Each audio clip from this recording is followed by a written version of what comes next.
With the new Tiger 1200, Triumph is reaching for the crown of large enduros. Quite unabashedly and without further ado, Triumph speaks of the attack on the BMW GS. And indeed, there are many similarities between the bestseller from Munich and the new Tigris. There are 3 road-oriented GTs and 2 off-road-oriented rally versions with a 21-inch front wheel. As an Explorer version, the Tiger 1200 has a 30-liter tank. Our test bike GT Pro has a 20-liter tank and is touted by Triumph as an adventure model with touring capability and comfort for crossing entire continents. The GT Pro is also available in blue and black. From the side, the Triumph could actually be mistaken for a BMW GS. Is that intentional?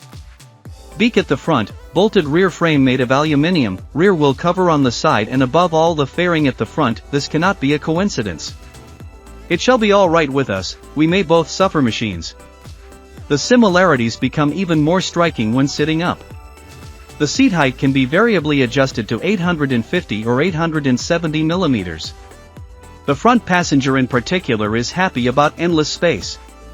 There are reasonable grab bars and, of course, heated seating in the accessories set for €429. You sit super comfortable, upright and immediately have the feeling of being able to drive through entire continents. Compared to the Triumph Tiger GT for €17,750, the Triumph Tiger GT Pro for €19,950 as standard has a few more features on board: heated grips, cruise control, hill start assist, additional headlights, center stand and a very good quickshifter. The dealer told us that hardly anyone buys a GT and everyone wants the GT Pro. The technical gaming and assistance systems also bring tears to your eyes: 7-inch TFT color display with navigation connection via mobile phone, 6-axis IMU with cornering ABS and multiple traction control, keyless go, GoPro control and, of course, many riding modes that you can adapt to your own needs in addition to rider mode, which you can completely pre-configure for yourself. All this is done with the 5-speed joystick already known from other Triumph bikes as well as some direct selection buttons, e.g. for the riding modes, the heated grips, the fog lights and the switching between LED daytime running lights and low beams. Speaking of light, full LED is self-singing and cornering light is also standard on the GT Pro. And especially from the front, we find the light mask design much fresher than its predecessor. So the machine is crammed with technology, but it's still easy to use. The fact that you can choose which information is displayed in addition to the standard displays while driving, e.g. the consumption information, is also very helpful. All 1,200 cubic centimeters Tigers also have a semi-active, electronically adjustable suspension from Showa. The bike automatically detects the load status and automatically adjusts the spring base and damping accordingly. The rebound and compression damping at the front and rear can be adjusted by the rider in many levels from comfort to sport. Then, in the best weather, we do a few laps in and around Hamburg and on the motorway. The windshield is adjustable with one hand and also while riding and provides good wind protection. Due to the fairing and additional flaps, the Tiger also offers good weather protection overall. The machine weighs 245 kilograms ready to ride, but feels lighter. Compared to the previous model, Triumph has saved a whopping 25 kilograms when adjusted for equipment. This is noticeably good for the bike, it is easy to steer and makes an almost playful impression for a large enduro. The brake system does a really good job. You hardly need any manual strength to let the Brembos bite. The radial pump from Magura seems to harmonize perfectly with the M4.30 monoblock. At first, you brake a bit too hard because of this brake line, but after a short time of getting used to it, it fits with the dosage. One with an asterisk for the horseflies of the Tigers.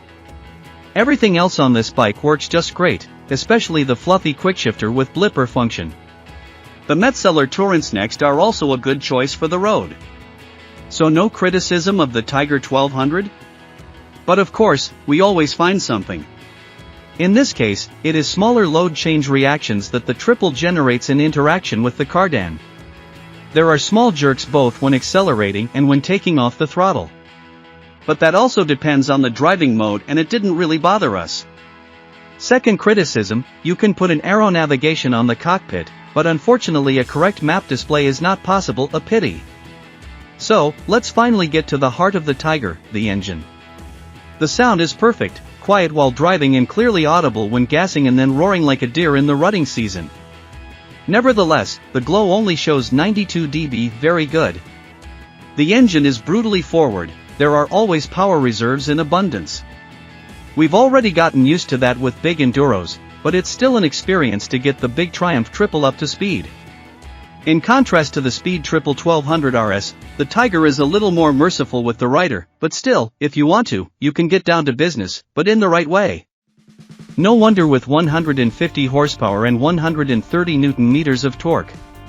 Compared to the GS, the performance comes a bit later, but then even more vehemently.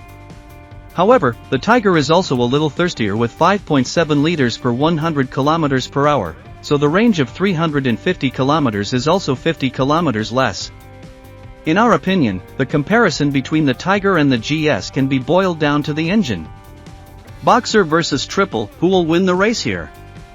Is the Tiger the better bike overall? No. Is the GS better? No. Seriously, our internal vote is 1:1, they're just both super cool machines. As I said, you can clearly see that Triumph has unabashedly copied from the GS and then often looks a bit better than the BMW on the spec sheet. But in practice, these differences are barely noticeable, which is nothing more than a big, fat compliment to Hinckley. Triumph offers a 4-year warranty on the Tiger 1200 with no mileage limit, with a service interval of 16,000 kilometers. Let's briefly compare the prices of the GS and Tiger. If you configure the BMW in such a way that both bikes are about equally well equipped, you end up with about 21,500 euros. So the Tiger has a small price advantage, although such comparisons are of course always a bit limping. If you have longer tours in mind, you will probably order the case system with top case and mounting accessories from Triumph for just under 2,000 euros. Both test subjects are not really cheap. The new Tiger 1200 is an extremely successful update. Triumph has itself to blame for the constant comparisons to the GS, the desire to create a comparable machine is all too clear. And as I have said several times, we succeeded. The new Tiger has hardly any weaknesses, drives great and turns out to be an all-rounder. We're sure that if you're into the BMW GS but want to ride something different, you'll end up with the Briton. If only because there are hardly any other adventure bikes with shaft drive.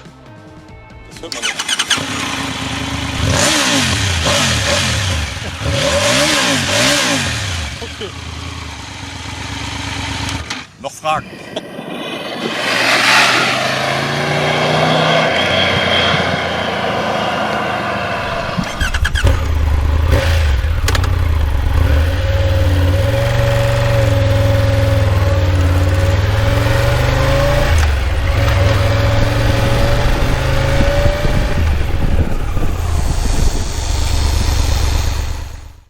Drei, zwei, eins, ab geht der Fuchs. Oh. Oh. Oh. 3, 2, 1, ab geht der Fuchs. Oh. Zack, 100. Oh Mann, Leute. Und dann diese Bremsen. Also, was ist denn das?